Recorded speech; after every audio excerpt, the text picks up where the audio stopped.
Hello again everyone, this is Ralph and today I'm shooting a wristwatch and I would like to take you through the process of the shoot and the edit.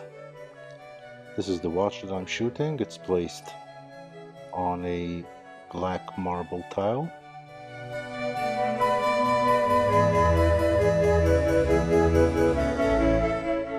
This is my current composition. I'm shooting using my Canon 7D Mark II with a Canon 100mm f2.8 macro lens. This entire shoot is very budget friendly. I'm using only speed lights and tracing paper and foam boards. As you can see here, this is my main light. It's a speed light with a reflector, no grid, shooting through a scrim made of tracing paper. My secondary light is another speed light with a softbox, shooting also through a scrim from tracing paper. And this will help to fill the shadows on the left side of the watch. And on the back I have a foam board which will bounce some light to the far left side of the watch. First and foremost, I will take a shot without the flashes, and I expect to get a completely dark and black frame to make sure that the horrible ambient light that I'm in does not affect the shot, and I know that I am in full control of the lighting from the flashes. And as expected, I have a black frame and we can now start turning on the lights. I will first turn on the main light and you can see what we get. Here we go, one flash through a scrim. Not bad. I will now add the fill light and we can see how that affects the photo. It clearly adds some light to the left side of the watch and the strap, as well as the bottom lugs. That's great. So this is pretty much the final shot, and I will now hook you up with my screen capture and we'll start to edit this photo.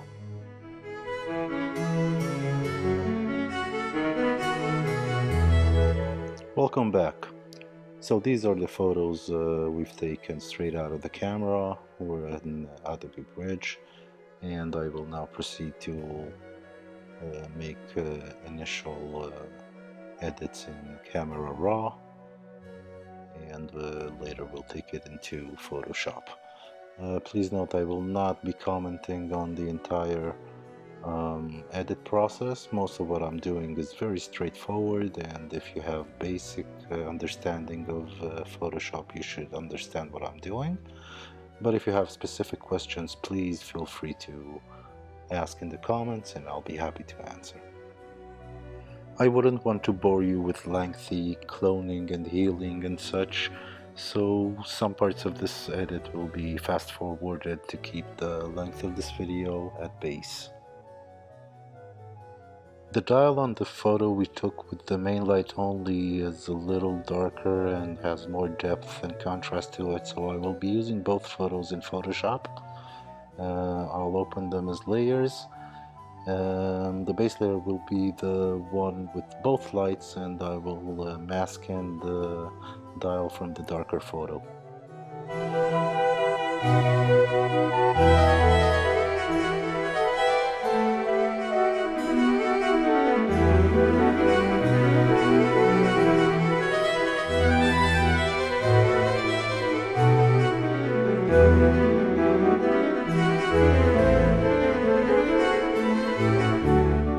So now I'll be masking in the dial from the darker photo.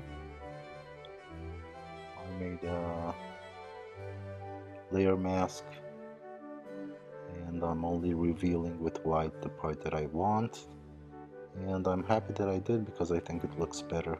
It's more contrasty, has more depth to it. I like it.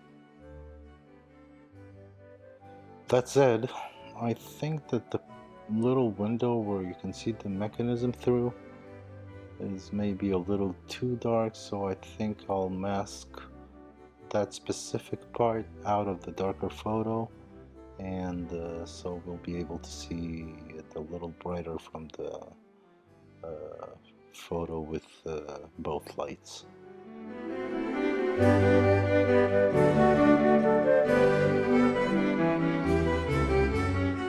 There we go. Yeah, I think it looks better this way. So now I'll proceed to do some general cleanup. I'll put a layer on top of the current layers, and mostly using the clone tool and the healing brush, I'll go over the entire photo and clean everything I find. No matter how good you'll clean a product, especially a watch or something reflective like this, no matter how much you'll clean it, you'll always find some dust specks and hair and some imperfections, and they have to be attended to.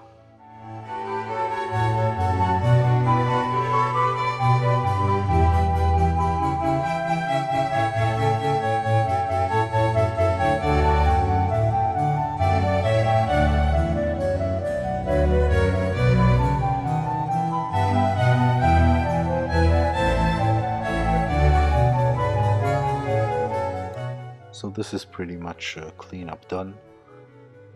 It's a long process and some may find it boring, but I actually find it somewhat therapeutic. I will now add some adjustment layers and attend to different parts of the watch. I'll start with a hue saturation layer and will desaturate the marble background. I don't want any color in it. And I will add some vibrance to the strap. I'll also attend to the slight hotspot in the top left of the watch by adding a curves layer and masking in some darkness into it. And then I found a few places that I missed in the cleanup.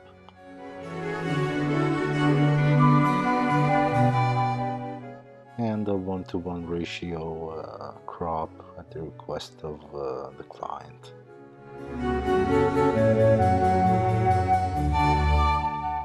I'm now separating the crown from the main photo to insert it back into its place.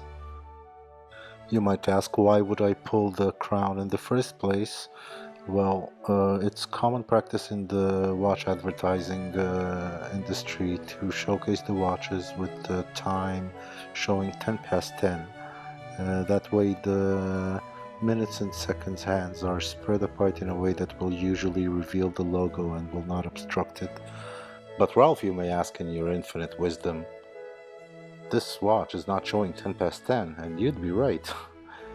Apparently, while cleaning the watch just before I shot it, I must have shifted the hour and made myself twice the work. I had to both insert the crown and I have nothing to show for it. But still, it's a good thing to remember. You have to usually show 10 past 10, and you will usually have to deal with inserting the crown back in. So I'm at the final stages of this edit. I will just add a little vignette to this photo and then my watermark signature, and I'm done. Thank you very much for watching, and if you have any questions, you're welcome to leave them in the comments and I'll try to answer each and every one of them. If you like the video, I'd appreciate a thumbs up and subscribe to my channel to see similar videos in the future. And see you next time. Here's the finished photo.